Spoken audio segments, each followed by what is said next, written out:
નમસ્કાર કલમ યુદ્ધ સમાચારની સાથે હું છું આપની સાથે પાયલ બામભણિયા। તો જોઈએ આજના મહત્વના સમાચારમાં। પૂર્વ કચ્છ ગાંધીધામ પોલીસે ગુજરાત રાજ્યના અલગ-અલગ જિલ્લાના મંદિરોમાં ચોરી તેમજ લૂંટના 34 જેટલા ગુનાઓને અંજામ આપનાર રાજસ્થાનની ગરાસિયા ગેંગને ઝડપી કિંમતી દાગીના તેમજ અન્ય મુદ્દામાલ કબજે કર્યા હતા। આ ચોરી કરનાર ગેંગ પથ્થરના બનતા મંદિરના કારીગર હોતા તેઓએ જે જગ્યા કામ કરેલ તે જગ્યાની તેઓની સંપૂર્ણ માહિતી હોય પોતાની એક ગેંગ બનાવી હતી, જે ગેંગ રાત્રિના સમયે મંદિરોમાં ચોરીઓને અંજામ આપતી હતી। પોલીસ મહાનિરીક્ષક શ્રી ચિરાગ કોટડિયા સાહેબ, સરહદી રેન્જ ભુજ તેમજ પોલીસ અધિક્ષક શ્રી સાગર બાગમાર સાહેબ પૂર્વ કચ્છ ગાંધીધામ દ્વારા અલગ-અલગ મંદિરોમાં થયેલ ચોરી તેમજ લૂંટના ગુનાની ગંભીરતા સમજી જે લોકોની ધાર્મિક લાગણી તેમજ આસ્થાનો વિષય હોય આવા ગુનાને તાત્કાલિક શોધી કાઢવાની ખાસ સૂચના આપવામાં આવેલ તેમજ ગુનાને તાત્કાલિક શોધી કાઢવા ઇન્વેસ્ટિગેશન ટીમ એસઆઈટીની રચના કરવામાં આવેલ હતી। એસઆઈટીના અધ્યક્ષ શ્રી સાગર સાંબળા સાહેબ, નાયબ પોલીસ અધિક્ષક ભચાઉ વિભાગની આગેવાનીમાં એલસીબી ગગોદરા પોલીસ સ્ટેશન તેમજ આડેસરા પોલીસ સ્ટેશનના અધિકારી તેમજ કર્મચારીઓની અલગ-અલગ ટીમ બનાવી હ્યુમન ઇન્ટેલિજન્સ તથા ટેકનિકલ એનાલિસિસના માધ્યમથી આરોપીઓનું પગેરું રાજસ્થાનના સામલા થલાના જંગલમાં મળતા રાત્રિના સમયે ગરાસિયા ગેંગના આરોપીઓને મંદિરમાં ચોરી થયેલ મુદ્દામાલ સાથે પકડી પાડ્યા હતા। મહેશ સોની, કલમ યુદ્ધ સમાચાર, નખત્રાણા। જે પૂર્વ કચ્છની મંદિર ચોરીનો ભેદ ઉકેલાયો, કઈ રીતે પોલીસ આરોપીઓ સુધી પહોંચી અને ખાસ કરીને આરોપીએ કઈ રીતે મંદિરને ટાર્ગેટ બનાવ્યા હતા? તારીખ 6 નવેમ્બરની રાત્રિના લેટ નાઇટ દરમિયાન ગાગોદર પોલીસ સ્ટેશનના ચિત્રોડ ગામમાં અલગ-અલગ મંદિરોમાં રાત્રિમાં ચોરીના બનાવ જે છે એ ધ્યાને આવેલા હતા।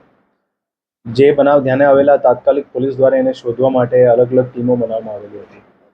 એમાં જે ચોરીના જે બનાવ બનેલા હતા એમાં મંદિરમાંથી માતાજીના છતર, ત્યાં દાનપેટીમાંથી રોકડા રકમ અને એની સાથે સાથે મંદિરના અંદરમાં જે ભાગમાં અલગ-અલગ વસ્તુઓ જે વપરાની હોય એ એવા ચાંદીના આઇટમ અલગ-અલગ જે હતા એ આ ચોરીમાં મુદ્દામાલમાં ગયેલા હતા। જ્યારે આ બનાવ બનેલ ત્યારે અમારે દ્વારા પણ ત્યાં જગ્યાની વિઝિટ લેવામાં આવેલી અને રેન્જ આઈજી સાહેબ તરફથી જે સૂચના મળેલી, જેમાં પોલીસ દ્વારા જે છે એક જિલ્લા પોલીસની એસઆઈટીની ટીમ ગઠન કરવામાં આવેલી, જેમાં ભચાઉ ડીવાયએસપીના નેતૃત્વમાં જેમાં એલસીબી, આડેસર, ગાગોદરના થાણાધિકારી અને એમની સાથે સાથે ત્યાંના જે કર્મચારી છે બધાને એક સાથે લેવામાં આવેલા। જ્યારે તપાસ કરવામાં આવતી હતી એમાં પોલીસ દ્વારા અલગ-અલગ એંગલ્સ પોલીસને મળતા હતા, જેમાં અગાઉના ટાઈમમાં પશ્ચિમ કચ્છના નખત્રાણામાં, બનાસકાંઠાના રાધનપુર, દિયોદર, થર્રા અને એની સાથે સાથે બીજી જગ્યાઓ પણ જે મંદિર ચોરીના જે બનાવ બનેલ હતા એમાં જે કોમન કડીઓ મળતી હતી જેના આધારે પોલીસ દ્વારા અલગ-અલગ વિસ્તારોમાં તપાસ ચાલતી હતી।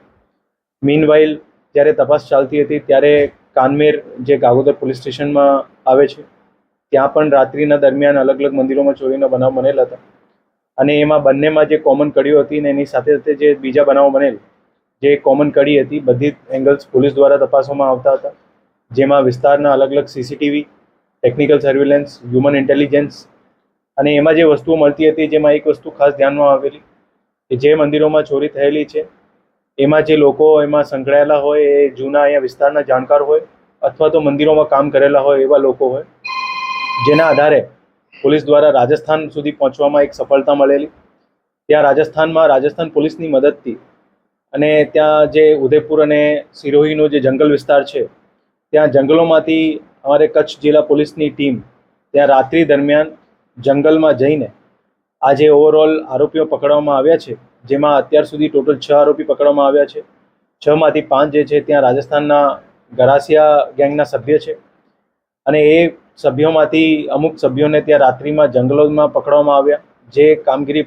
જે અમારી ટીમ દ્વારા કરવામાં આવેલી જે ખૂબ સરાહનીય અને પ્રશંસા કામગીરી છે કે રાત્રિ દરમિયાન પણ ત્યાં જંગલોમાં જઈને આરોપીને પકડવામાં આવેલા અને જે આ બનાવ બનેલ હતું એ બનાવ હતું જે ધાર્મિક આસ્થા સાથે પણ જોડાયેલું હતું, એટલે પોલીસની ફર્સ્ટ પ્રાયોરિટીમાં હતું કે આમાં ડિટેક્ટ કરવામાં અને જે રીતની અમારી અલગ-અલગ ટીમો બધી લાગેલી હતી કોર્ડિનેટેડ વેમાં આમાં કામ કરતી હતી, એટલે આને બંને ગુનાને પ્લસ જે જૂના ગુના હતા એને ડિટેક્ટ કરવામાં સફળતા મળેલી। કાનમેર અને ચિત્રોડમાં જેટલું ચોરીમાં જે મુદ્દામાલ ગયેલ હતું મેક્સિમમ મુદ્દામાલ પોલીસ દ્વારા રિકવર કરવામાં આવેલ છે, જેમાં છતર, રોકડા રકમ અને મંદિરમાં જે બીજા ઉપકરણ જે ઉપયોગમાં લેવામાં આવેલા હતા, ઘણા બધા જે ઉપકરણ હતા એ બધા રિકવર કરવામાં આવેલા છે। 8 જે ગુનાઓ ડિટેક્ટ થયા છે એમાં ટોટલ 8 આરોપી છે।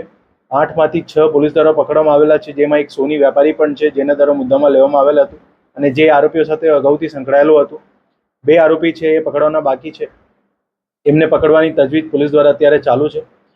ઓવરઓલ જે કામગીરી કરવામાં આવી છે એમાં જે અધિકારી અમારા સંકળાયેલા હતા, આડેસર ગાગોદરના થાણાધિકારી ડીવાયએસપી ભચાઉ એલસીબી અને અલગ અલગ પોલીસ સ્ટેશનની ટીમો,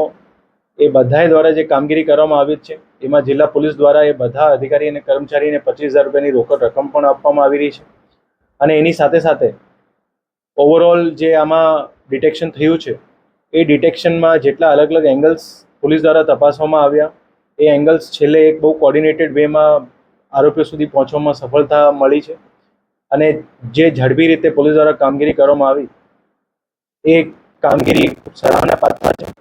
અને અગાઉમાં પણ જે ઓવરઓલ આ મંદિર ચોરીમાં જે અમારી વર્કિંગ ચાલતી હતી એ લિમિટ સુધી પહોંચવામાં પણ એમાં ખૂબ સફળતા મળી છે. કઈ રીતે મંદિરને સર્ચ કરતા હતા અને કઈ રીતે મજૂર તરીકે જોડાઈને એ લોકો